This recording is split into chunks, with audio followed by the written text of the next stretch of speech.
Hi hello everyone, welcome to my channel Srishti tutorial for maths. ನಾನು ಇವತ್ತು GPSTR ಪರೀಕ್ಷೆಗೆ ತಯಾರಿಯನ್ನು ನಡೆಸ್ತಾ ಇರ್ತಕ್ಕಂತಹ ಅಭ್ಯರ್ಥಿಗಳಿಗಾಗಿ 2022ರ ಪೇಪರ್ 1ರಲ್ಲಿ ಬರ್ತಕ್ಕಂತಹ ಪ್ರಶ್ನೆಗಳು ಸಾಮಾನ್ಯ ಅಧ್ಯಯನ ಅಂತಕ್ಕಂಥ ವಿಷಯಕ್ಕೆ ಸಂಬಂಧಪಟ್ಟ ಹಾಗೆ ಕನ್ನಡ ಮತ್ತು ಇಂಗ್ಲಿಷ್ ಭಾಷೆಗಳಿಗೆ ಸಂಬಂಧಪಟ್ಟಂತಹ ಮೊದಲ 1ರಿಂದ 50 ಪ್ರಶ್ನೆಗಳನ್ನು ಈ ಒಂದು ವಿಡಿಯೋದಲ್ಲಿ ವಿಶ್ಲೇಷಣೆಯ ಸಮೇತ ಉತ್ತರವನ್ನು ತಿಳಿಸ್ಕೊಡ್ತಾ ಇದ್ದೀನಿ.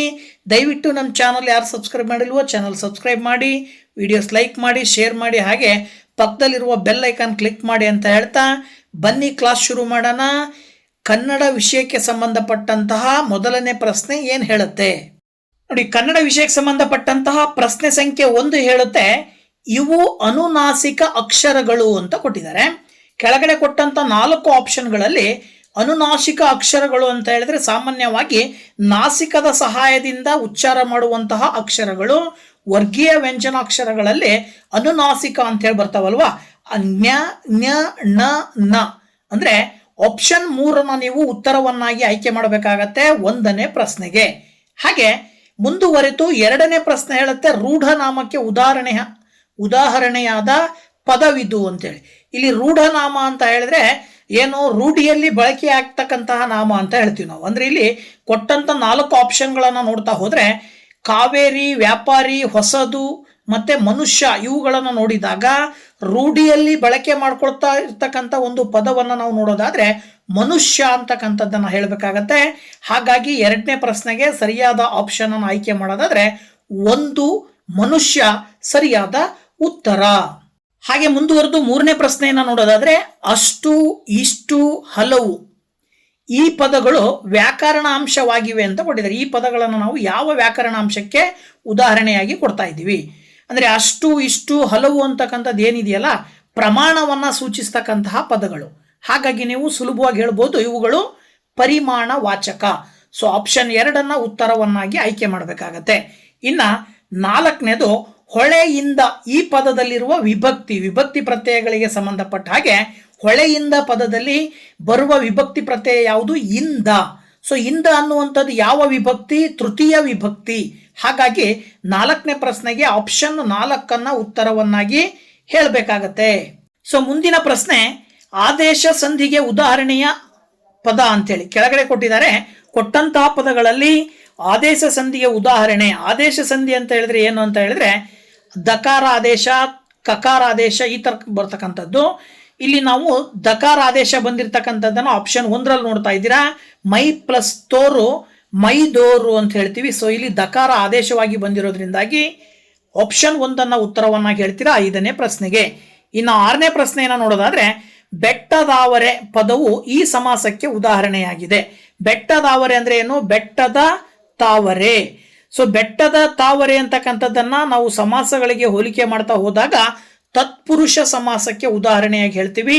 ಹಾಗಾಗಿ ನೀವು 6ನೇ ಪ್ರಶ್ನೆಗೆ 4ನೇ ಆಪ್ಷನ್ ಉತ್ತರವನ್ನಾಗಿ ಆಯ್ಕೆ ಮಾಡಬೇಕು.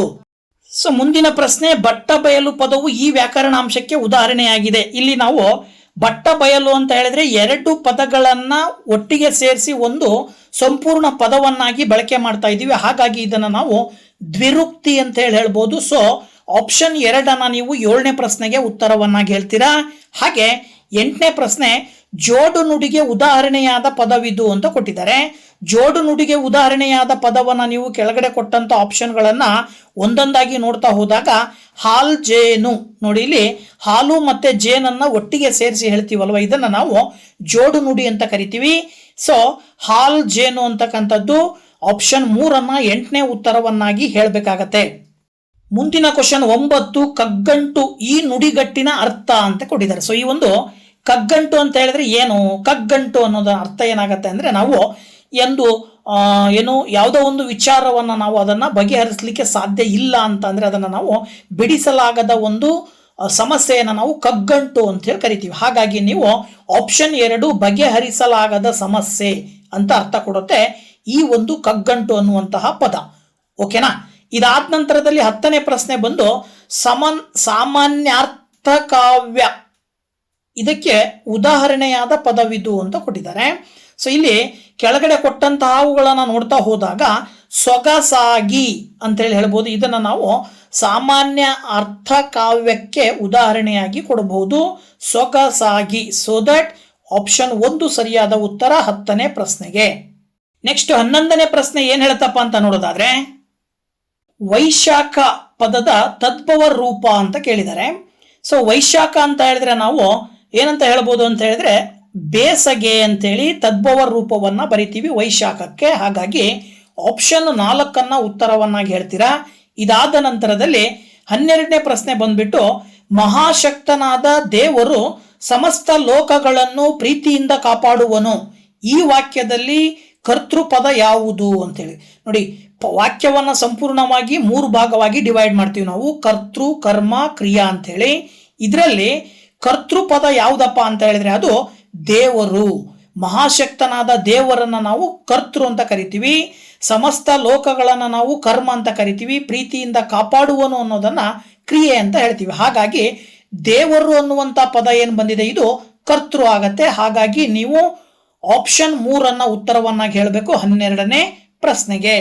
ನೆಕ್ಸ್ಟ್ 13ನೇ ಪ್ರಶ್ನೆ, ಭತ್ತ ಎಂಬ ಅರ್ಥವನ್ನು ನೀಡುವ ಪದವಿದು ಅಂತ ಕೊಟ್ಟಿದ್ದಾರೆ.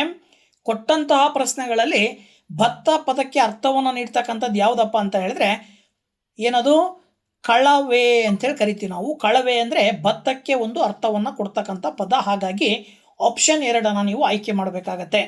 ಇನ್ನು 14ನೇ ಪ್ರಶ್ನೆ, ಜ್ಞಾನಿ ಪದದ ವಿರುದ್ಧಾರ್ಥಕ ಪದ. ವೆರಿ ಸಿಂಪಲ್ ಆಗಿರುವಂಥದ್ದು. ಜ್ಞಾನಿ ಪದದ ವಿರುದ್ಧ ಪದ ಅಜ್ಞಾನಿ. ಹಾಗಾಗಿ ಆಪ್ಷನ್ 4 ಉತ್ತರವನ್ನಾಗಿ ಹೇಳ್ತೀರಾ. ಇನ್ನು ಕೆಳಗಡೆ ಇರುವ 15ನೇ ಪ್ರಶ್ನೆಯನ್ನು ನೋಡೋದಾದ್ರೆ, ಮರಣ ಹೊಂದು, ಪರಿಶುದ್ಧತೆ, ಪಾತಿ ಈ ಅರ್ಥಗಳನ್ನು ಹೊಂದಿರುವ ಪದ. ಮರಣ ಹೊಂದು ಅನ್ನೋ ಅರ್ಥನೂ ಕೊಡಬೇಕು, ಪರಿಶುದ್ಧತೆ ಅರ್ಥನೂ ಕೊಡಬೇಕು, ಪಾತಿ ಅರ್ಥವನ್ನು ಕೊಡಬೇಕು. ಇವಿಷ್ಟನ್ನು ಅರ್ಥವನ್ನು ಕೊಡುವಂಥ ಪದ ಕೆಳಗಡೆ ಯಾವುದಪ್ಪ ಅಂದರೆ ನೋಡಿದಾಗ ನೀವು ಡೈರೆಕ್ಟಾಗಿ ಹೇಳ್ಬಿಡ್ತೀರಾ ಮಡಿ. ಅಂದರೆ ಆಪ್ಷನ್ 1 ನೀವು ಉತ್ತರವನ್ನಾಗಿ ಹೇಳಬೇಕಾಗತ್ತೆ 15ನೇ ಪ್ರಶ್ನೆಗೆ. ಮುಂದುವರೆದು 16ನೇ ಪ್ರಶ್ನೆಯನ್ನು ನೋಡೋದಾದ್ರೆ, ವಿವೇಕ ಶಾಲೆಗೆ ಹೋಗುತ್ತಾನೆ. ಈ ವಾಕ್ಯದಲ್ಲಿ ಗೆರೆ ಎಳೆದಿರುವ ಪದದಲ್ಲಿರುವ ಕಾಲಸೂಚಕ ಪ್ರತ್ಯಯ ಅಂತೇಳಿ ಹೋಗುತ್ತಾನೆ ಅಂತಿದೆ. ಅಂದರೆ ಅದರ ಅರ್ಥ ಹೋಗಿದ್ದಾನೆ ಅಂತ ಹೇಳಿದ್ರೆ ಭೂತಕಾಲ ಆಗತ್ತೆ. ಹೋಗ್ತಾನೆ ಅಂತಕ್ಕಂಥದ್ದನ್ನು ನಾವಿಲ್ಲಿ ಏನಂತ ಕರಿತೀವಿ, ಉತ್ತ ಅಂತ ಪದ ಬಂದಿದೆ ಅಲ್ಲಿ. ಸೊ ಅಂದರೆ ಅದು ಏನಂತ ಹೇಳ್ಬೋದು ಅಂತ ಹೇಳಿದ್ರೆ ಭವಿಷ್ಯತ್ ಉತ್ತ ಅಂದರೆ ವರ್ತಮಾನ ಕಾಲಕ್ಕೆ ಬರ್ತಕ್ಕಂಥ ಪದ ಆಗಿರುತ್ತೆ. ಇಲ್ಲಿ ನಿಮಗೆ ಕಾಲಸೂಚಕ ಪ್ರತ್ಯಯ ಕೇಳಿರೋದ್ರಿಂದ ನೀವು ಉತ್ತ ಅನ್ನುವುದನ್ನು ಆಯ್ಕೆ ಮಾಡ್ತೀರಾ. ಆಪ್ಷನ್ 3 ಸರಿಯಾದ ಉತ್ತರ 16ನೇ ಪ್ರಶ್ನೆಗೆ. ಹಾಗೆ 17ನೇ ಪ್ರಶ್ನೆ, ನಾನು ಸದಾಕಾಲ ಒಳ್ಳೆಯ ಯೋಚನೆ ಮಾಡುವೆ. ಈ ವಾಕ್ಯದಲ್ಲಿ ಮಾಡುವೆ ಪದದಲ್ಲಿರುವ ಕ್ರಿಯಾರೂಪ. ಮಾಡುವೆ ಅಂದ್ರೆ ಏನು ಮಾಡ್ತಾ ಇದೆ? ಮಾಡುವೆ ಅಂತ ಹೇಳಿದ್ರೆ ಅದನ್ನ ನಾವು ಏನಂತ ಹೇಳ್ಬೋದು ಅಂದ್ರೆ ಪಾಸಿಟಿವ್, ಧನಾತ್ಮಕವಾಗಿ ಹೇಳ್ತಾ ಇದ್ದೀವಿ ಅಂತ ಹೇಳ್ಬೋದು. ಹಾಗಾಗಿ ನೀವು ಇದು ಒಂದು ಮಾಡುವೆ ಅಂತಕ್ಕಂಥದ್ದು ಒಂದು ವಿದ್ಯಾರ್ಥಕ ಪದವಾಗಿದೆ, ಅಂದ್ರೆ ವಿದ್ಯಾರ್ಥಕ ಕ್ರಿಯಾರೂಪವಾಗಿದೆ. ಹಾಗಾಗಿ 17ನೇ ಪ್ರಶ್ನೆಗೆ 2ನೇ ಆಪ್ಷನ್ ಅನ್ನ ನೀವು ಉತ್ತರವನ್ನಾಗಿ ಆಯ್ಕೆ ಮಾಡ್ತೀರಾ. ಮುಂದಿನ ಪ್ರಶ್ನೆ 18, ಒಂದು ಅಭಿಪ್ರಾಯದ ವಿವರಣೆ ಮುಂದೆ ತಿಳಿಸಿದಂತೆ ಇದೆ ಎಂದು ತೋರಿಸುವ ಸಂದರ್ಭದಲ್ಲಿ ಈ ಲೇಖನ ಚಿಹ್ನೆಯನ್ನು ಬಳಸಲಾಗುತ್ತದೆ. ನೋಡಿ, ಇಲ್ಲಿ ಯಾವುದೋ ಒಂದು ವಿಚಾರದ ವಿವರಣೆಯನ್ನ ನಾವು ಮುಂದೆ ತಿಳಿಸ್ಬೇಕು ಅಂತ ಅಂದಾಗ ಇದೆ ಅಂತ ಹೇಳಿ ತೋರಿಸ್ಲಿಕ್ಕೆ ಈ ಒಂದು ಸಂದರ್ಭದಲ್ಲಿ ನಾವು ಯಾವ ಚಿಹ್ನೆಯನ್ನ ಬಳಕೆ ಮಾಡ್ತೀವಿ. ಸೊ ಸಾಮಾನ್ಯವಾಗಿ ನಾವು ಬಳಸ್ತಕ್ಕಂಥ ಆ ಸಂದರ್ಭದಲ್ಲಿ ಚಿಹ್ನೆ ವಿವರಣೆ ಕೊಡಬೇಕಾಗಿರೋದ್ರಿಂದಾಗಿ ನಾವು ವಿವರಣಾತ್ಮಕ ಚಿಹ್ನೆಯನ್ನ ಪ್ರಾರಂಭದಲ್ಲಿ ಹಾಕ್ತೀವಿ. ಹಾಗಾಗಿ ನೀವು 4ನೇ ಆಪ್ಷನ್ ಅನ್ನ 18ನೇ ಪ್ರಶ್ನೆಗೆ ಉತ್ತರವನ್ನಾಗಿ ಹೇಳ್ತೀರಾ. ಹಾಗೆ 19, ಬರ್ತಾನೆ ಈ ಪದದ ಗ್ರಾಂಥಿಕ ರೂಪ. ಆಡು ಭಾಷೆನಲ್ಲಿ ಬರ್ತಾನೆ ಅಂತ ಹೇಳ್ತೀವಿ ನಾವು.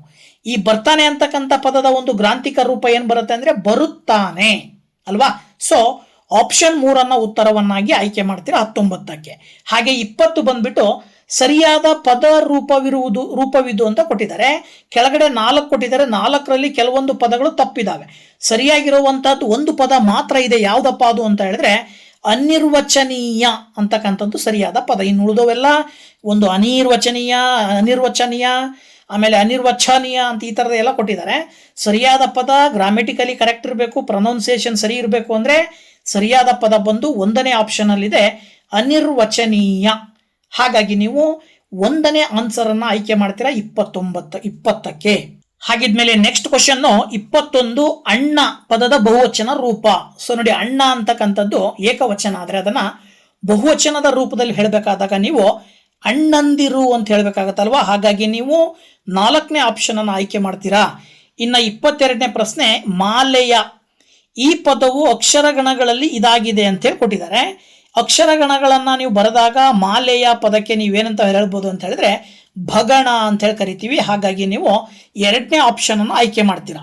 ಹಾಗೆ 23 ಬಂದ್ಬಿಟ್ಟು, ನೀಚರಿಗೆ ಮಾಡಿದ ಉಪಕಾರವು ಹಾವಿಗೆ ಹಾಲೆರೆದಂತೆ. ಈ ವಾಕ್ಯದಲ್ಲಿರುವ ಒಂದು ಅಲಂಕಾರ ಯಾವುದು? ಅಂತೆ ಅನ್ನೋ ಪದ ಬಂದಿದೆ ಅಲ್ವಾ. ಅಂದ್ರೆ ಅರ್ಥ ಏನು ಕೊಡುತ್ತೆ ಅಂದ್ರೆ, ಅದು ಒಂದು ನೀಚರಿಗೆ ಮಾಡಿದ ಉಪಕಾರ ಹಾವಿಗೆ ಹಾಲೆರೆದಂತೆ. ಅಂದ್ರೆ ನೀಚರಿಗೆ ಮಾಡೋ ಉಪಯೋಗನೂ ಒಂದೇ, ಹಾವಿಗೆ ಹಾಲು ಎರೆಯೋದು ಕೂಡ ಒಂದೇ, ಎರಡೂ ಒಂದೇ ರೀತಿನಲ್ಲಿ ಅಂತಕ್ಕಂಥದ್ದು. ಅದರಂತೆ ಇದು ಅಥವಾ ಇದರಂತೆ ಅದು ಅಂತ ಹೇಳಿಲ್ಲ. ಅಲ್ಲಿ 2 ದೃಷ್ಟಾಂತಗಳನ್ನು ತಗೊಂಡು 2 ದೃಷ್ಟಾಂತಗಳಿಗೆ ಹೋಲಿಕೆ ಮಾಡಿರೋದು. ಹಾಗಾಗಿ ನೀವು ಇದು ಒಂದು ದೃಷ್ಟಾಂತ ಅಲಂಕಾರ ಅಂತೇಳಿ ಹೇಳಬೇಕಾಗತ್ತೆ 23ನೇ ಪ್ರಶ್ನೆಗೆ. ಆಪ್ಷನ್ 2 ಸರಿಯಾದ ಉತ್ತರ. ಹಾಗೆ 24ನೇದು ವೆರಿ ಸಿಂಪಲ್ಲು, ಷಟ್ಪದಿ ಬ್ರಹ್ಮ ಅಭಿಧಾನವನ್ನು ಹೊಂದಿರುವ ಕವಿ. ಯಾವ ಕವಿಗೆ ಷಟ್ಪದಿ ಬ್ರಹ್ಮ ಅಂತ ಕರಿತೀವಿ? ಯಾರವರು? ಕವಿ ರಾಘವಾಂಕ. ಹಾಗಾಗಿ ಆಪ್ಷನ್ 2 ಸರಿಯಾದ ಉತ್ತರ 24ನೇ ಪ್ರಶ್ನೆಗೆ. ಓಕೆ, ಕನ್ನಡ ವಿಷಯಕ್ಕೆ ಸಂಬಂಧಪಟ್ಟಂತಹ ಕೊನೆಯ ಪ್ರಶ್ನೆ, ತಾಳಿದವನು ಬಾಳಿಯಾನು. ಈ ಗಾದೆಯು ಇದರ ಮಹತ್ವವನ್ನು ತಿಳಿಸುತ್ತದೆ. ತಾಳಿದವನು ಬಾಳಿಯಾನು ಅಂದ್ರೆ ಏನರ್ಥ? ಮನುಷ್ಯನಿಗೆ ತಾಳ್ಮೆ ಬಹಳ ಮುಖ್ಯ ಅಂತಕ್ಕಂಥ ಅರ್ಥವನ್ನ ಈ ಒಂದು ಗಾದೆ ಮಾತು ಕೊಡ್ತದೆ. ಹಾಗಾಗಿ ನೀವು ಕೊಟ್ಟಂತಹ ಆಪ್ಷನ್ಗಳಲ್ಲಿ ಆಪ್ಷನ್ 4 ತಾಳ್ಮೆಯ ಅಂತಿದೆಯಲ್ವಾ, ಅದನ್ನು ಆಯ್ಕೆ ಮಾಡಬೇಕಾಗತ್ತೆ 25ನೇ ಪ್ರಶ್ನೆಗೆ. 4ನೇ ಆಪ್ಷನ್ ಸರಿಯಾದ ಉತ್ತರ. ಆದ ನಂತರದಲ್ಲಿ ಮುಂದಿನ ಪ್ರಶ್ನೆಗಳನ್ನು ನೋಡೋದಾದ್ರೆ ಇಂಗ್ಲಿಷ್, ಜನರಲ್ ಇಂಗ್ಲಿಷ್ ಸಂಬಂಧಪಟ್ಟಂತ ಪ್ರಶ್ನೆಗಳು 25. ಅದರಲ್ಲಿ ಮೊದಲನೇ ಕ್ವಶನ್ 26ನೇದು, Sunita is regular to the class but Sushma is dash ಅಂತ ಕೊಟ್ಟಿದ್ದಾರೆ. ಇಲ್ಲಿ choose the appropriate prefix for the word underlined to make it opposite. ರೆಗ್ಯುಲರಿಗೆ ಪ್ರಿಫಿಕ್ಸ್ ಅನ್ನ ಬಳಸ್ಬಿಟ್ಟು ಬರಿಬೇಕು, ಅದನ್ನು ಅಪೋಸಿಟ್ ಆಗಿ. ರೆಗ್ಯುಲರಿಗೆ ಅಪೋಸಿಟ್ ಎಲ್ಲರಿಗೂ ಕೂಡ ಗೊತ್ತಿರುವಂಥದ್ದು, ರೆಗ್ಯುಲರ್ನ ಆಪೋಸಿಟ್ ಇರ್ರೆಗ್ಯುಲರು. ಸೊ ರೆಗ್ಯುಲರಿಗೆ ಪ್ರಿಫಿಕ್ಸ್ ಹಾಕಿದ್ರಿ ಅಂದರೆ ಹಿಂಭಾಗದಲ್ಲಿ IR ಬಳಕೆ ಮಾಡ್ತೀರಾ. ಹಾಗಾಗಿ ಆಪ್ಷನ್ 3 ಆಯ್ಕೆ ಮಾಡಬೇಕಾಗತ್ತೆ 26ನೇ ಪ್ರಶ್ನೆಗೆ. ಇನ್ನು 27ನೇ ಪ್ರಶ್ನೆ, ದ ಪ್ರೆಸಿಡೆಂಟ್ ಅಪಾಯಿಂಟೆಡ್ ಹಿಮ್ ಅಂತ ಕೊಟ್ಟಿದ್ದಾರೆ. ಪ್ರೆಸಿಡೆಂಟ್ ಅಂತಕ್ಕಂತಹ ಪದ ಏನು ಅಂಡರ್ಲೈನ್ ಮಾಡಿದ್ದಾರೆ, ಆ ಅಂಡರ್ಲೈನ್ ಎ ಬಳಸ್ಬೇಕಾ ಅಥವಾ ಆನ್ ಬಳಸ್ಬೇಕಾ ಅಂತ ಹೇಳಿ ಕೊಟ್ಟಿದ್ದಾರೆ. ಅಂದ್ರೆ ಈಸ್ ಆನ್ ಅಂದ್ರೆ ಇದೊಂದು ಪ್ರೆಸಿಡೆಂಟ್ ಅನ್ನುವಂಥ ಪದ ಏನು, ಅದು ಒಂದು ನೌನು ಅಂತ ಗೊತ್ತು. ಅದು ಕಲೆಕ್ಟಿವ್ ನೌನ, ಪ್ರಾಪರ್ ನೌನ, ಕಾಮನ್ ನೌನ ಮತ್ತೆ ಅಬ್ಸ್ಟ್ರಾಕ್ಟ್ ನೌನ ಅಂತೇಳಿ ನೌನ್ನಲ್ಲಿ ಡಿವಿಷನ್ ಮಾಡ್ತಾ ಹೋಗ್ತೀವಲ್ವ, ಟೈಪ್ಸ್ ಆಫ್ ನೌನ್ಸ್ ಬರ್ತಾವಲ್ಲ. ಅದರಲ್ಲಿ ಈ ಒಂದು ಪ್ರೆಸಿಡೆಂಟ್ ಅನ್ನೋದನ್ನ ಏನಂತ ಕರಿತೀವಿ? ಸಾಮಾನ್ಯವಾಗಿ ಇದನ್ನ ಕಾಮನ್ ನೌನ್ ಅಂತ ಹೇಳ್ತೀವಿ. ಹಾಗಾಗಿ ಪ್ರೆಸಿಡೆಂಟ್ ಅನ್ನೋದು ಕಾಮನ್ ನೌನ್. ಆಪ್ಷನ್ 2 ಆಯ್ಕೆ ಮಾಡ್ತೀರಾ. 28ನೇ ಪ್ರಶ್ನೆ, Hamlet is dash greatest play of Shakespeare ಅಂತಿದೆ. ಇದರಲ್ಲಿ ನೀವು ಆರ್ಟಿಕಲ್ ಅನ್ನ ಬಳಸಬೇಕು. ಮಧ್ಯದಲ್ಲಿ ಏನ್ ಬಳಸ್ತೀರಾ? ಗ್ರೇಟೆಸ್ಟ್ ಅಂತ ಇದೆ, ಈ ಕಡೆ ಈಸ್ ಅಂತಿದೆ. ಸೊ ಇದಾದ್ಮೇಲೆ ನೀವು ಇಲ್ಲಿ ನೀವು ಬಳಸಬೇಕಾಗಿರೋದು ಏನಂತ ಹೇಳಿದ್ರೆ, ಗ್ರೇಟೆಸ್ಟ್ ಅಂತ ಬಂದಿರೋದ್ರಿಂದಾಗಿ ಈ ಕಡೆ ಈಸ್ ಬಂದಿರೋದ್ರಿಂದಾಗಿ ಮಧ್ಯದಲ್ಲಿ ದ ಬಳಸಬೇಕಾಗತ್ತೆ. ಹಾಗಾಗಿ ಆಪ್ಷನ್ 4 28ಕ್ಕೆ ಉತ್ತರವನ್ನಾಗಿ ಹೇಳ್ತೀರಾ. ಹಾಗೆ 29, ಹೇಮಾ ಈಸ್ ಎ ಡ್ಯಾನ್ಸರ್. ಇಲ್ಲಿ ನೀವು ಕ್ವಶನ್ ಟ್ಯಾಗ್ ಅನ್ನ ಮಾಡಬೇಕು. ಹೇಮಾ ಈಸ್ ಎ ಡ್ಯಾನ್ಸರ್ ಅಂತಿದೆ, ಪಾಸಿಟಿವ್ ಆಗಿದೆ. ನೀವು ನೆಗೆಟಿವ್ ರೂಪದಲ್ಲಿ ನೀವು ಇದಕ್ಕೆ ಕ್ವಶನ್ ಟ್ಯಾಗ್ ಮಾಡಿದ್ರಿ ಅಂತ ಹೇಳಿದ್ರೆ ಹೇಮಾ ಈಸ್ ಎ ಡ್ಯಾನ್ಸರ್ನ ಏನಂತ ಹೇಳ್ಬೋದು ನೀವು ಅಂದ್ರೆ ಈಸಂಟ್ ಶಿ. ಅಂದ್ರೆ ಆಪ್ಷನ್ 1 29ನೇ ಪ್ರಶ್ನೆಗೆ ಆಯ್ಕೆ ಮಾಡ್ತೀರಾ. ಓಕೆ, ಮುಂದಿನ ಪ್ರಶ್ನೆ 30, when was RK Laxman born ಅಂತ ಕೊಟ್ಟಿದ್ದಾರೆ. ಇದರಲ್ಲಿ ನೀವು ಈ ಸೆಂಟೆನ್ಸ್ ಯಾವುದು ಅಂತ ಹೇಳ್ಬೇಕು. Type of sentence from the given alternatives ಅಂತ ಕೊಟ್ಟಿದ್ದಾರೆ. Associatives, assertive sentence, interrogative sentence, exclamatory sentence, imperative sentence. ಇದು ಪ್ರಶ್ನೆಯನ್ನ ಕೇಳುವ ರೀತಿಯಲ್ಲಿ ಇದೆ ಅಲ್ವಾ. ಸೊ ಕ್ವಶನ್ ರೂಪದಲ್ಲಿರುವಂತಹ ಒಂದು ಸೆಂಟೆನ್ಸ್ ಅನ್ನ ನಾವೇನಂತ ಕರಿತೀವಿ? ಇಂಟರೋಗೇಟಿವ್ ಸೆಂಟೆನ್ಸ್ ಅಂತ ಕರಿತೀವಿ. So option 2 ಉತ್ತರವನ್ನಾಗಿ ಹೇಳಬೇಕಾಗತ್ತೆ. ಇನ್ನು 31ನೇ ಪ್ರಶ್ನೆ, the Indian ambassador visited the western countries ಅಂತ ಕೊಟ್ಟಿದ್ದಾರೆ. ಇದರಲ್ಲಿ ಇಂಡಿಯನ್ ಅಂಬಾಸಿಡರ್ ಅಂತಕ್ಕಂಥದ್ದನ್ನ ಪದ ಅರ್ಥ ಆನ್ಸರ್ ಬರಬೇಕು ಅಂದ್ರೆ ಅದಕ್ಕೆ ಸಂಬಂಧಪಟ್ಟ ಹಾಗೆ ನೀವು ಒಂದು ಅಪ್ರೋಪ್ರಿಯೇಟ್ ಕ್ವಶನ್ ಅನ್ನ ಚೂಸ್ ಮಾಡಬೇಕು. ಏನು ಕ್ವಶನ್ ಹಾಕಿದ್ರೆ ಆನ್ಸರ್ ಅದು ಬರುತ್ತೆ. ದ ಇಂಡಿಯನ್ ಅಂಬಾಸಿಡರ್ ಅನ್ನೋ ಕ್ವಶನ್ ಬರಬೇಕು. ಸೊ ಅದಕ್ಕೆ ನೀವು ಉತ್ತರವನ್ನ ನೀವು ಇಲ್ಲಿ ಯಾವುದನ್ನ ಹೇಳಬೇಕಾಗತ್ತೆ ಅಂದ್ರೆ who visited the western countries ಅಂತ ಕ್ವಶನ್ ಕೇಳಿದ್ರೆ ಯಾರು ವಿಸಿಟ್ ಮಾಡಿದ್ರು ವೆಸ್ಟರ್ನ್ ಕಂಟ್ರಿಯನ್ನ? Indian ambassador visited the western countries ಅಂತ ಹೇಳ್ಬೋದು. ಸೊ ದಟ್ 31ಕ್ಕೆ ಆಪ್ಷನ್ 2 ಸರಿಯಾದ ಉತ್ತರ. ಹಾಗೆ 32 choose the odd one out ಅಂತ ಕೊಟ್ಟಿದ್ದಾರೆ. ಕೆಳಗಡೆ ಕೊಟ್ಟ 4ರಲ್ಲಿ ಗುಂಪಿಗೆ ಸೇರದೆ ಇರ್ತಕ್ಕಂಥದ್ದನ್ನ ನೀವು ಹೇಳಬೇಕಾಗತ್ತೆ. ನೋಡಿ ಇಲ್ಲಿ coach, teacher, learner, trainer. Coach, teacher, trainer ಮುಂದೆ ಅರ್ಥವನ್ನು ಕೊಡುತ್ತೆ, ಕಲಿಸುವವರು ಅಂತೇಳಿ. ಲರ್ನರ್ ಅಂತ ಹೇಳಿದ್ರೆ ಕಲಿಯುವವನು. ಹಾಗಾಗಿ ಇವು 4ರಲ್ಲಿ ಗುಂಪಿಗೆ ಸೇರದೆ ಇರ್ತಕ್ಕಂಥದ್ದು ಲರ್ನರ್. ಸೊ ಆಪ್ಷನ್ 3 ಸರಿಯಾದ ಆನ್ಸರ್. ಹಾಗೆ 33ನೇ ಪ್ರಶ್ನೆ, you and I are studying in the same class, dash are classmates ಅಂತ ಕೊಟ್ಟಿದ್ದಾರೆ. ಇಲ್ಲಿ ನೀವು ಪ್ರನೌನ್ ಅನ್ನ ಬಳಕೆ ಮಾಡ್ಬೇಕಲ್ಲಿ, ಡ್ಯಾಶ್ ಇರೋ ಜಾಗದಲ್ಲಿ. They, you, I, we. You and I ಅಂತ ಕೊಟ್ಟಿರೋದ್ರಿಂದಾಗಿ ನೀವು ಇಲ್ಲಿ ಬಳಸಬೇಕಾಗಿರ್ತಕ್ಕಂಥದ್ದು ವಿ ಅಂತ ಬಳಸ್ಬೇಕು. ಇಬ್ರು ಇರೋದ್ರಿಂದಾಗಿ ವಿ ಆರ್ ಕ್ಲಾಸ್ಮೇಟ್ಸ್ ಅಂತೇಳಿ ಹೇಳ್ತೀರಾ. ಸೊ ದಟ್ ಆಪ್ಷನ್ 4 ಸರಿಯಾದ ಉತ್ತರ 33ನೇ ಪ್ರಶ್ನೆಗೆ. ಮುಂದಿನ ಪ್ರಶ್ನೆ 34. Mahatma Gandhiji weapon was is non violence adopted during freedom struggle ಅಂತ ಕೊಟ್ಬಿಟ್ಟು ಇದನ್ನ ನೀವೇನ್ ಮಾಡ್ಬೇಕಂತೆ ಅರೇಂಜ್ ಮಾಡ್ಬೇಕು, ರೀಅರೇಂಜ್ ಮಾಡಬೇಕು. ಒಂದು ಪರ್ಟಿಕ್ಯುಲರ್ ಸೆಂಟೆನ್ಸ್ ಬರಬೇಕು, ಅದು ಮೀನಿಂಗ್ಫುಲ್ ಸೆಂಟೆನ್ಸ್ ಮಾಡಬೇಕು ಅಂತ ಕೊಟ್ಟಿದ್ದಾರೆ. Very simple. ನೀವೇನ್ ಹೇಳ್ಬೋದು ಅಂತ ಹೇಳಿದ್ರೆ, Mahatma Gandhi adopted non violence as his ಏನ್ ಹೇಳ್ಬೋದು ನೀವು, ವೆಪನ್ ಯಾವುದದು, ಫ್ರೀಡಮ್ ಡ್ಯೂರಿಂಗ್ ಫ್ರೀಡಮ್ ಸ್ಟ್ರಗಲ್ ಅಂತೇಳಿ. ಅಂದ್ರೆ ಮಹಾತ್ಮ ಗಾಂಧೀಜಿಯವರು ತನ್ನ ಶಾಂತಿಯನ್ನೇ ಒಂದು ಮಂತ್ರವನ್ನಾಗಿ ಇಟ್ಕೊಂಡು, ಶಾಂತಿಯನ್ನೇ ಒಂದು ಅಸ್ತ್ರವನ್ನಾಗಿ ಇಟ್ಕೊಂಡು ಏನು ಸ್ವಾತಂತ್ರ್ಯಕ್ಕಾಗಿ ಹೋರಾಟ ಮಾಡಿದ್ರು ಅಂತ ಹೇಳಿ ಅರ್ಥವನ್ನ ಕೊಡ್ತದೆ. ಹಾಗಾಗಿ ನೀವು 34ನೇ ಪ್ರಶ್ನೆಗೆ ಆಪ್ಷನ್ 2 ಉತ್ತರವನ್ನಾಗಿ ಆಯ್ಕೆ ಮಾಡಬೇಕಾಗತ್ತೆ. ಹಾಗಿದ್ರೆ 35ನೇ ಪ್ರಶ್ನೆ ನೋಡೋದಾದ್ರೆ, choose the right dictionary order of the words ಅಂತ ಕೊಟ್ಟಿದ್ದಾರೆ. ಡಿಕ್ಷನರಿ ಪ್ರಕಾರ ಆರ್ಡರ್ ಅಲ್ಲಿ ಬರೆದ್ರೆ ಯಾವುದನ್ನ ಬರೀತೀರಾ ಅಂತೇಳಿ ಎಲ್ಲರಿಗೂ ಕೂಡ ಗೊತ್ತಿರ್ತಕ್ಕಂಥದ್ದು. ಡಿಕ್ಷನರಿನಲ್ಲಿ ಆಲ್ಫಾಬೆಟ್ ನ ಪ್ರಕಾರ ಆರ್ಡರ್ ನಲ್ಲಿ ಬರೀತಕ್ಕಂಥದ್ದನ್ನ ನೋಡ್ತೀರಿ. ಅದ್ರ ಪ್ರಕಾರ ನೀವು ಆಪ್ಷನ್ 3 ಬರೀಬಹುದು, ಬ್ಲಾಸಮ್, ಆಮೇಲೆ ಬಾದರ್, ಬ್ರದರ್, ಆಮೇಲೆ ಬರ್ಗ್ಲರ್ ಅಂತೇಳಿ ಆಪ್ಷನ್ 3 ಆಯ್ಕೆ ಮಾಡ್ತೀರಾ. ಇನ್ನ 36 she is beautiful dash poor ಅಂತ ಇದೆ. ಏನಿಲ್ಲಿ ಡ್ಯಾಶ್ ಇರೋ ಜಾಗದಲ್ಲಿ ನೀವೇನ್ ಮಾಡ್ಬೇಕಂತೆ, appropriate word to complete the sentence complete ಮಾಡ್ಬೇಕಂದ್ರೆ ಅಲ್ಲಿ ನೀವು ಏನನ್ನ ಬಳಕೆ ಮಾಡಬೇಕು. ಬಟ್, ಆಸ್, ಆರ್, ಸೋ ಅಂತ ಕೊಟ್ಟಿದ್ದಾರೆ. She is beautiful but poor ಅಂತ ಹೇಳ್ಬೋದು ನಾವು. ಅಂದ್ರೆ ಅಲ್ಲಿ ಅವಳು ತುಂಬಾ ಸುಂದರವಾಗಿದ್ದಾಳೆ ಆದ್ರೆ ಬಡವಳು ಅಂತ ಹೇಳಿ ಅರ್ಥವನ್ನ ಕೊಡಿಸ್ಬೋದು. ಹಾಗಾಗಿ ಆಪ್ಷನ್ 1 ಉತ್ತರವನ್ನಾಗಿ ಆಯ್ಕೆ ಮಾಡ್ತೀರಾ. ಇನ್ನ 37ನೇ ಪ್ರಶ್ನೆ, Suma dash temple every Thursday. ಇಲ್ಲಿ ನೀವು ಕರೆಕ್ಟ್ ವರ್ಬ್ ಅನ್ನ ಫಾರ್ಮ್ ಮಾಡಬೇಕು. ಅಲ್ಲಿ ಜಾಗದಲ್ಲಿ, ಅಲ್ಲಿ ಬಿಟ್ಟ ಜಾಗದಲ್ಲಿ ನೋಡಿ. ಸುಮಾ ಏನ್ ಮಾಡಿದ್ಲು, ವಿಸಿಟ್ ಟೆಂಪಲ್ ಎವೆರಿ ಥರ್ಸ್ಡೇನ ವಿಸಿಟ್ಸ್, ವಿಸಿಟೆಡ್, ವಿಸಿಟಿಂಗ್. ಪ್ರತಿದಿನ ಅವಳು ಹೋಗ್ತಿದ್ಲು ಅನ್ನೋದನ್ನ ನೀವು ಅರ್ಥವನ್ನ ಕೊಡಬೇಕಾಗತ್ತೆ. ಸೊ ಪ್ರತಿದಿನ ಹೋಗ್ತಿದ್ಲು ಅಂತ ಹೇಳಿದ್ರೆ ವಿಸಿಟ್ಸ್ ಅಂತ ಪದವನ್ನ ಬಳಸ್ತೀರಾ. ವಿಸಿಟ್ ಅಂದ್ರೆ ಹೋಗುವಳು ಅಂತ ಆಗತ್ತೆ, ವಿಸಿಟೆಡ್ ಅಂದ್ರೆ ಹೋದಳು ಅಂತ ಆಗತ್ತೆ, ವಿಸಿಟಿಂಗ್ ಅಂದ್ರೆ ಹೋಗುತ್ತಿದ್ದಾಳೆ ಅಂತ ಆಗತ್ತೆ. ಪ್ರತಿದಿನ ಹೋಗುವಳು ಅಂತ ಹೇಳ್ಬೇಕು ಅಂದ್ರೆ ನೀವು ಅಲ್ಲಿ ವಿಸಿಟ್ಸ್ ಅನ್ನೋ ಪದವನ್ನ ಬಳಸಬೇಕಾಗತ್ತೆ, ವರ್ಬ್ ಅನ್ನ. ಸೊ ದಟ್ ಆಪ್ಷನ್ 2 ಸರಿಯಾದ ಉತ್ತರ. ಇನ್ನು 38ನೇದು, ಹಿ ವಾಕ್ಡ್ ಡ್ಯಾಶ್ ದ ಥಿಯೇಟರ್. ಇಲ್ಲಿ ನೀವು ಪ್ರಿಪೋಸಿಷನ್ ಅನ್ನ ಬಳಸಬೇಕು. ಏನ್ ಬಳಸ್ತೀರಾ, ಇನ್, ಆನ್, ಇನ್ ಟು, ಓವರ್ ಅಂತಿದೆ. ಏನ್ ಬಳಸ್ತೀರಾ 38ನೇ ಕ್ವಶನ್ಗೆ ನೀವು ನೋಡೋದಾದ್ರೆ ಇಲ್ಲಿ ವೆರಿ ಸಿಂಪಲ್ ಆಗಿ ಹೇಳ್ಬೋದು. ಅಂದ್ರೆ ಏನು ಅಂದ್ರೆ, he walked into the theatre ಅಂದ್ರೆ ಥಿಯೇಟರ್ನ ಕಡೆಗೆ ಹೋಗ್ತಾ ಇದ್ದಾರೆ ಅಂತಕ್ಕಂಥದ್ದನ್ನ ಅರ್ಥವನ್ನ ಕೊಡುತ್ತೆ. ಹಾಗಾಗಿ ನೀವು 38ನೇ ಪ್ರಶ್ನೆಗೆ ಆಪ್ಷನ್ 3 ಉತ್ತರವನ್ನಾಗಿ ಆಯ್ಕೆ ಮಾಡಬೇಕಾಗತ್ತೆ. ಓಕೆ, ನೆಕ್ಸ್ಟ್ ಬಂದ್ಬಿಟ್ಟು 39ನೇ ಪ್ರಶ್ನೆ, it is very cold out side, sit by the fire and dash ಅಂತ ಕೊಟ್ಟಿದ್ದಾರೆ. ಇಲ್ಲಿ ನೀವು ಕರೆಕ್ಟ್ ಪ್ರೇಸಲ್ ವರ್ಬ್ ಅನ್ನ ಬರೀಬೇಕು. ಸೊ ಕರೆಕ್ಟ್ ಪ್ರೇಸಲ್ ವರ್ಬ್ ಅನ್ನ ಬರೀಬೇಕಂದ್ರೆ ಇಲ್ಲಿ ಔಟ್ ಸೈಡ್ ಕೋಲ್ಡ್ ಅಂತಿದೆ, ಸಿಟ್ ಬೈ ದ ಫೈರ್. ನಾವು ಫೈರ್ ನಲ್ಲಿ ಸಿಟ್ ಬೈ ದ ಫೈರ್ ಅಂದ್ರೆ ಬೆಂಕಿ ಇರೋ ಜಾಗದಲ್ಲಿ ಕುಂತಾಗ ಏನಾಗತ್ತೆ, ಯಾವುದಕ್ಕೋಸ್ಕರ ಕೂತಿದೀವಿ ನಾವು ಅಂತ ಆಗತ್ತೆ, ಏನೋ ವಾರ್ಮ್ ಅಪ್ಗೆ. ಅಂದ್ರೆ ತುಂಬಾ ಕೋಲ್ಡ್ ಇರೋದ್ರಿಂದಾಗಿ ನಾವು ಏನ್ ಮಾಡ್ಬೇಕಾಗತ್ತೆ, ವಾರ್ಮ್ ಅಪ್ಪಿಗೋಸ್ಕರ ನಾವು ಫೈರ್ ಅಲ್ಲಿ ಸಿಟ್ ಮಾಡ್ಬೇಕಾಗತ್ತೆ ಅಂತೇಳಿ ಆಪ್ಷನ್ 2 ಆಯ್ಕೆ ಮಾಡ್ತೀರಾ. Next question, identify the word with the correct spelling.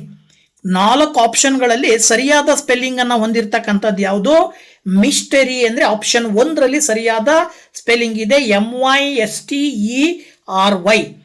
ಇನ್ನ 41ನೇ ಪ್ರಶ್ನೆ ಹೇಳೋದಾದ್ರೆ ಏನ್ ಹೇಳ್ಬೇಕು ಅಂದ್ರೆ, his job Hunt had proved fruitless, now he is treading water ಅಂತ ಕೊಟ್ಟಿದ್ದಾರೆ. ಇದಕ್ಕೆ ನೀವೇನ್ ಮಾಡಬೇಕು ಅಂದ್ರೆ appropriate meaning of the idiom underlined ಅಂತೇಳಿ ಅಂಡರ್ಲೈನಿಗೆ ಇರುವಂತ ಐಡಿಯಮ್ ಅನ್ನ ಬರಿಬೇಕು. Treading water. ಸೊ ಥ್ರೆಡ್ಡಿಂಗ್ ವಾಟರ್ಗೆ ಐಡಿಯಮ್ ಅಂಡರ್ಲೈನ್ಡ್ ವರ್ಡ್ ಮೀನಿಂಗ್ ಅನ್ನ ನಾವು ಹೇಳೋದಾದ್ರೆ 41ನೇ ಪ್ರಶ್ನೆಗೆ ಏನ್ ಹೇಳ್ಬೋದು ಅಂದ್ರೆ ಬ್ರಿಂಗಿಂಗ್ ವಾಟರ್ ಅಂತ ಅರ್ಥವನ್ನ ಕೊಡುತ್ತೆ ಅದು. ಹಾಗಾಗಿ ನೀವು ಆಪ್ಷನ್ 1 ಅನ್ನ ಆಯ್ಕೆ ಮಾಡಬೇಕು.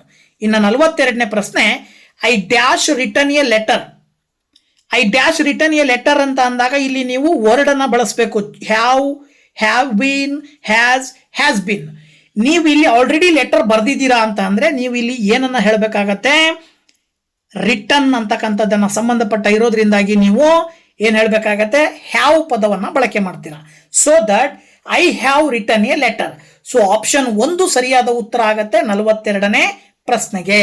ಸೊ ನೆಕ್ಸ್ಟ್ ಕ್ವಶನ್ 43ನೇದು man is a social animal ಅಂತ ಕೊಟ್ಟಿದ್ದಾರೆ. Identify the subject in the above sentence. ಇದರಲ್ಲಿ ಸಬ್ಜೆಕ್ಟ್ ಯಾವುದು? Very simple. ಯಾವುದು ಸಬ್ಜೆಕ್ಟ್? ಮ್ಯಾನ್ ಅನ್ನ ನಾವು ಸಬ್ಜೆಕ್ಟ್ ಅಂತ ಕರಿತೀವಿ, ಗೊತ್ತಾಯ್ತಲ್ವಾ? ಸೊ ಹಾಗಾಗಿ ನೀವು ಆಪ್ಷನ್ 4 ಅನ್ನ ಆಯ್ಕೆ ಮಾಡಬೇಕಾಗತ್ತೆ. ಇನ್ನು 44ನೇ ಪ್ರಶ್ನೆ excuse me, can you help me in locating the book my experiment with truth, the language function used in the above sentence. ಮೇಲ್ಗಡೆ ಇರುವ ಸೆಂಟೆನ್ಸ್ ಅಲ್ಲಿ ಲ್ಯಾಂಗ್ವೇಜ್ ಫಂಕ್ಷನ್ ಯಾವುದು ಅಂತ ಹೇಳಿದ್ರೆ ಸೀಕಿಂಗ್ ಇನ್ಫಾರ್ಮೇಶನ್ ಅಂತಕ್ಕಂಥದ್ದನ್ನ ಹೇಳ್ತೀವಿ. ಅಂದ್ರೆ excuse me, can you help ಅಂತ ಕೊಟ್ಟಿದಾರಲ್ವಾ, ನೀವು ನನಗೆ ಹೆಲ್ಪ್ ಮಾಡ್ತೀರಾ ಬುಕ್ ಅನ್ನ ಲೊಕೇಟ್ ಮಾಡ್ಲಿಕ್ಕೆ. ಯಾವ ಬುಕ್ ಅದು? ಮೈ ಎಕ್ಸ್ಪೆರಿಮೆಂಟ್ ವಿತ್ ಟ್ರೂತ್ ಅಂತ ಹೇಳಿ. ಸೊ ಇಲ್ಲಿ ನೀವು ಸೀಕಿಂಗ್ ಇನ್ಫಾರ್ಮೇಶನ್ ಅನ್ನ ನಾವು ಲ್ಯಾಂಗ್ವೇಜ್ ಫಂಕ್ಷನ್ ರೂಪದಲ್ಲಿ ಬಳಕೆ ಮಾಡ್ತೀವಿ. ಹಾಗಾಗಿ 44ಕ್ಕೆ ಆಪ್ಷನ್ 1 ಸರಿಯಾದ ಉತ್ತರ. ಸೊ ಮುಂದಿನ ಪ್ರಶ್ನೆ 45 action speak louder than dash, complete the proverb with the appropriate word. ನೋಡಿ, actions speak louder than dash ಅಂತ ಕೊಟ್ಟಿದ್ದಾರೆ. ಆಕ್ಷನ್ಸ್ ಅಂತಕ್ಕಂಥದ್ದು speak louder than. Action speak ಯಾವುದಕ್ಕಿಂತ ಜಾಸ್ತಿ ಇರುತ್ತೆ, ಯಾವುದಕ್ಕಿಂತ ಜಾಸ್ತಿ ಸೌಂಡನ್ನು ಹೊಂದಿರುತ್ತೆ. ಸ್ಟೇಟ್ಮೆಂಟು, ವರ್ಡ್ಸು, ಪ್ರಾಮಿಸು ಮತ್ತೆ ಥಾಟ್ಸ್ ಅಂತ ಕೊಟ್ಟಿದ್ದಾರೆ. ಸೊ ನೀವು ಇಲ್ಲಿ ಯಾವುದಕ್ಕಿಂತ ಜಾಸ್ತಿ ಅಂತ ಹೇಳಬೇಕಾಗತ್ತೆ ಅಂದರೆ ವರ್ಡ್ಸ್ಗಿಂತ ಜಾಸ್ತಿ, ಅಂದರೆ ಪದಗಳಿಗಿಂತ ಏನು ಭಾವನೆ ಅಥವಾ ನಾವೇನು ನಟನೆಯನ್ನ ಮಾಡೋದ್ರ ಮೂಲಕ ತೋರಿಸ್ತೀವಲ್ಲ ಅದು ಹೆಚ್ಚಿನ ಅರ್ಥವನ್ನು ಕೊಡುತ್ತೆ, ಬೇಗ ತಿಳ್ಕೊಳ್ತೀವಿ ಅಂತಕ್ಕಂಥ ಅರ್ಥವನ್ನು ಕೊಡ್ತದೆ. ಹಾಗಾಗಿ ನೀವು ವರ್ಡ್ಸ್ ಅನ್ನೋ ಪದವನ್ನು ಬಳಕೆ ಮಾಡಬೇಕು. ಸೊ ಆಪ್ಷನ್ 2 ಸರಿಯಾದ ಉತ್ತರ. ಇನ್ನು 46ನೇ ಪ್ರಶ್ನೆ making a cup of tea is not a difficult task, rearrange the following sequentially ಅಂತ ಕೊಟ್ಟಿದ್ದಾರೆ. ಇಲ್ಲಿ making a cup of tea is not a difficult task ಅಂತ ಕೊಟ್ಟು ಇದನ್ನ ನೀವು ರೀಅರೇಂಜ್ ಮಾಡಬೇಕು. ಹೇಗೆ ರೀಅರೇಂಜ್ ಮಾಡ್ತೀರಾ? ಕೆಳಗಡೆ 4 ಆಪ್ಷನ್ಗಳನ್ನು ಕೊಟ್ಟಿದ್ದಾರೆ. Pour some water in a pan and set it to boil. ಅಂದ್ರೆ ಟೀ ಮಾಡಬೇಕು ಅಂದರೆ ನೀವು ಏನೇನು ಮಾಡಬೇಕು ಅಂತೇಳಿ ಫಸ್ಟ್ ಮಾಡಬೇಕಾಗಿರೋ ಕೆಲಸ ಏನು ಅನ್ನೋದಕ್ಕೆ ಸಂಬಂಧಪಟ್ಟಾಗೆ ಆರ್ಡರ್ ಆಗಿ ಬರಿಬೇಕಾಗತ್ತೆ. ಸೊ 4 ಆಪ್ಷನ್ಗಳನ್ನು ನೀವು ನೋಡಿದಾಗ ಯಾವುದನ್ನು ಆಯ್ಕೆ ಮಾಡಬೇಕಾಗತ್ತೆ ಅಂದರೆ ಆಪ್ಷನ್ 3 ಅನ್ನು ಆಯ್ಕೆ ಮಾಡಬೇಕಾಗತ್ತೆ. ಮೊದಲು ಎ, ಆಮೇಲೆ ಸಿ, ಆಮೇಲೆ ಬಿ, ಆನಂತರ ಇ, ಆನಂತರ ಡಿ. ಇಷ್ಟು ಸ್ಟೆಪ್ಸ್ ಅನ್ನು ಫಾಲೋ ಮಾಡಿದಾಗ making a cup of tea is not a difficult task ಅಂತಕ್ಕಂಥದ್ದನ್ನ ಹೇಳ್ಬೋದು ನಾವು. ಸೊ ಹಾಗಾಗಿ 46ನೇ ಪ್ರಶ್ನೆಗೆ ಆಪ್ಷನ್ 3 ಅನ್ನ ಆಯ್ಕೆ ಮಾಡಬೇಕಾಗತ್ತೆ. ಓಕೆ, ಹಾಗಿದ್ರೆ ಇನ್ನು ಮುಂದೆ ಬಂದ್ಬಿಟ್ಟು 47ರಿಂದ ಮುಂದುವರೆದಿರ್ತಕ್ಕಂಥ ಪ್ರಶ್ನೆಗಳನ್ನ ನೀವು ಪ್ಯಾಸೇಜ್ ಅನ್ನ ಕೊಟ್ಟಿದ್ದಾರೆ. ಕೊಟ್ಟಂತ ಪ್ಯಾಸೇಜ್ ಅನ್ನ ಅಬ್ಸರ್ವ್ ಮಾಡಿ ಅದನ್ನ ಸ್ಟಡಿ ಮಾಡಿ ಅದಕ್ಕೆ ಸಂಬಂಧಪಟ್ಟಂತ ಪ್ರಶ್ನೆಗಳಿಗೆ ಕೆಳಗಡೆ ಸುಮಾರು 4 ಪ್ರಶ್ನೆಗಳನ್ನ ಕೊಟ್ಟಿದ್ದಾರೆ. ಆ 4 ಪ್ರಶ್ನೆಗಳಿಗೆ ಉತ್ತರವನ್ನ ನೀವು ಹೇಳ್ತಾ ಹೋಗ್ಬೇಕು. ಸೊ ನೋಡಿ, ಪ್ಯಾಸೇಜ್ ಅನ್ನ ಓದ್ಕೊಳ್ಳಿ ಮೊದಲು. ಸೊ ಪ್ಯಾಸೇಜ್ ಅನ್ನ ಕಂಪ್ಲೀಟ್ ಆಗಿ ಓದ್ಕೊಂಡ ನಂತರದಲ್ಲಿ ಮುಂದಿನ ಪ್ರಶ್ನೆಗಳಿಗೆ ನೀವು ಉತ್ತರವನ್ನ ಒಂದೊಂದಾಗಿ ನೋಡ್ತಾ ಹೋಗೋಣ. ಸೊ ಅದಕ್ಕೆ ಸಂಬಂಧಪಟ್ಟ ಹಾಗೆ 47ನೇ ಪ್ರಶ್ನೆ ಹೇಳ್ತದೆ, why did the mother leave Har sleeping child ಅಂತ ಹೇಳಿ. ಅಂದ್ರೆ ಮದರ್ ಲೀವ್ ಹರ್ ಸ್ಲೀಪಿಂಗ್ ಚೈಲ್ಡ್, ಮದರ್ ತಾಯಿ ತನ್ನ ಮಲಗಿರುವ ಮಗುವನ್ನ ಬಿಟ್ಟು ಯಾಕೆ ಹೋದ್ಲು ಅಥವಾ ಬಿಟ್ಲು ಯಾಕೆ ಅಂತ ಹೇಳಿ. ಇದಕ್ಕೆ ಕಾರಣ ಅಲ್ಲಿ ಕೊಟ್ಟಿರುವ ಹಾಗೆ ನೀವು ಟು ಫೆಚ್ ವಾಟರ್ ಅಂತೇಳಿ, ಅಂದ್ರೆ ನೀರನ್ನ ತರಲಿಕ್ಕೋಸ್ಕರ ಅವಳು ಬಿಟ್ಟು ಹೋದ್ಲು ಅಂತ ಹೇಳಿ. ಸೊ ದಟ್ ನೀವು ಆಪ್ಷನ್ 1 ಅನ್ನ ಆಯ್ಕೆ ಮಾಡಬೇಕಾಗತ್ತೆ. ಸೊ ದಟ್ ನೀವು ಆಪ್ಷನ್ 1 ಅನ್ನ ಉತ್ತರವನ್ನಾಗಿ ಆಯ್ಕೆ ಮಾಡ್ತೀರಾ. ಹಾಗೆ ಮುಂದೆ 48ನೇ ಪ್ರಶ್ನೆ ಹೇಳುತ್ತೆ, what did the mother C on the mouth of mangoes when she came back home ಅಂತ ಹೇಳಿ. ಅಂದ್ರೆ ಅವಳು ಮನೆಗೆ ಬರಬೇಕಾದ್ರೆ ಏನೋ ಮ್ಯಾಂಗೋಸ್ನ ಮೌತಲ್ಲಿ ಏನನ್ನ ನೋಡಿದ್ಲು ಅಂತಕ್ಕಂಥದ್ದು ಪ್ರಶ್ನೆ. ಸೊ ಅವ್ರು ಹೇಳುವ ಹಾಗೆ ಏನು ನೋಡಿದ್ಲು ಅಂತ ಹೇಳಿದ್ರೆ ಬ್ಲಡ್. ಆ ಮ್ಯಾಂಗೋಸ್ನ ಬಾಯಿನಲ್ಲಿ ಬ್ಲಡ್ ಇರ್ತಕ್ಕಂಥದ್ದನ್ನು ನೋಡ್ತಾಳೆ. ಯಾವಾಗ ಮನೆಗೆ ಬಂದ ಮೇಲೆ ಒಳಗಡೆ ಮಗುವನ್ನು ಮಲಗಿಸಿ ನೀರು ತರಕ್ಕೆ ಹೋಗಿದ್ಲು. ನೀರು ತಗೊಂಡು ಬರಬೇಕಾದ್ರೆ ಏನಾಯಿತು ಅಂತ ಹೇಳಿದ್ರೆ ಮುಂಗುಸಿ ಹೊರಗಡೆ ಬಂದಿರುತ್ತೆ. ಬಂದಂಥ ಮುಂಗುಸಿಯ ಬಾಯಿನಲ್ಲಿ ರಕ್ತವನ್ನು ನೋಡ್ತಾಳೆ. So that option B, option 2 48ನೇ ಪ್ರಶ್ನೆಗೆ. ಇದಾದ ನಂತರ 49ನೇ ಪ್ರಶ್ನೆ, what did the mother use to kill mongoose. ಹಾಗಿದ್ಮೇಲೆ ಆ ಒಂದು ಮುಂಗುಸಿಯನ್ನ ಹೇಗೆ ಕೊಂದ್ಲು ಅಂತಕ್ಕಂಥದ್ದನ್ನ ಪ್ರಶ್ನೆ ಕೇಳಿರೋದು. ಸೊ ಮುಂಗುಸಿಯನ್ನ ಹೇಗೆ ಕೊಂದ್ಲು ಅಂದ್ರೆ ಅಲ್ಲೇ ಪಕ್ಕದಲ್ಲಿ ಒಂದು ಐರನ್ ರಾಡ್ ಇತ್ತು. ಐರನ್ ರಾಡನ್ನು ತಗೊಂಡು ಮುಂಗುಸಿಯ ತಲೆಗೆ ಹೊಡೆದ್ಲು, ಮುಂಗುಸಿ ಸತ್ತು ಹೋಯ್ತು. ಇನ್ನ 50ನೇ ಪ್ರಶ್ನೆ, the venomous viper was killed by the ಅಂತ ಕೊಟ್ಟಿದ್ದಾರೆ. ಹಾಗಿದ್ಮೇಲೆ ಅಲ್ಲಿ ಏನು ಆ ಒಂದು ಹಾವು ಬಂದಿತ್ತಲ್ವಾ, ಹಾವನ್ನ ಯಾರು ಕೊಂದ್ರು, ಯಾರು ಕೊಂದಿದ್ರಲ್ಲಿ? ಮಗುವನ್ನ ಕಚ್ಚಲಿಕ್ಕೆ ಬಂದಂತಹ ಹಾವನ್ನ ಕೊಂದು ಸಾಯಿಸಿದ್ ಯಾರು? ಮ್ಯಾಂಗೂಸ್ ಅಂದ್ರೆ ಮುಂಗುಸಿ ಆ ಒಂದು ಕೆಲಸವನ್ನ ಮಾಡ್ತು. ಹಾಗಾಗಿ ನೀವು ಆಪ್ಷನ್ 3 50ನೇ ಪ್ರಶ್ನೆಗೆ ಉತ್ತರವನ್ನಾಗಿ ಹೇಳಬೇಕಾಗತ್ತೆ. ಸೊ ಈ ರೀತಿನಲ್ಲಿ ಪ್ಯಾಸೇಜ್ ಅನ್ನ ನೋಡಿ ಪ್ಯಾಸೇಜಿನ ಆಧಾರದ ಮೇಲೆ ಪ್ರಶ್ನೆಗಳಿಗೆ ಉತ್ತರವನ್ನ ಬರೆದಿದ್ದೀರಾ. ಸೊ ಇದಾದ ನಂತರದಲ್ಲಿ ಸುಮಾರು 50 ಪ್ರಶ್ನೆಗಳನ್ನ ಈ ಒಂದು ವಿಡಿಯೋದಲ್ಲಿ ಕನ್ನಡ ಮತ್ತು ಇಂಗ್ಲಿಷ್ ವಿಷಯಕ್ಕೆ ಸಂಬಂಧಪಟ್ಟಂತ ಪ್ರಶ್ನೆಗಳನ್ನ ತಿಳಿಸ್ಕೊಟ್ಟಿದ್ದೀನಿ. ಮುಂದುವರಿತು ಮುಂದಿನ 50 ಪ್ರಶ್ನೆಗಳೊಂದಿಗೆ ನೆಕ್ಸ್ಟ್ ವಿಡಿಯೋದಲ್ಲಿ ಬರ್ತೀನಿ. ಇಲ್ಲಿ ತನಕ ವಿಡಿಯೋ ನೋಡಿದಿರಾ, ತಮ್ಮೆಲ್ಲರಿಗೂ ಕೂಡ ಥ್ಯಾಂಕ್ಸ್ ಹೇಳ್ತಾ ಇದ್ದೀನಿ. ಜೊತೆಗೆ ಮತ್ತೊಂದು ವಿಡಿಯೋಗಾಗಿ ವೇಟ್ ಮಾಡ್ತಾ ಇರಿ. ಮತ್ತೊಮ್ಮೆ ಥ್ಯಾಂಕ್ಸ್. ಹಾಗೇನೆ ಬಾಯ್ ಬಾಯ್.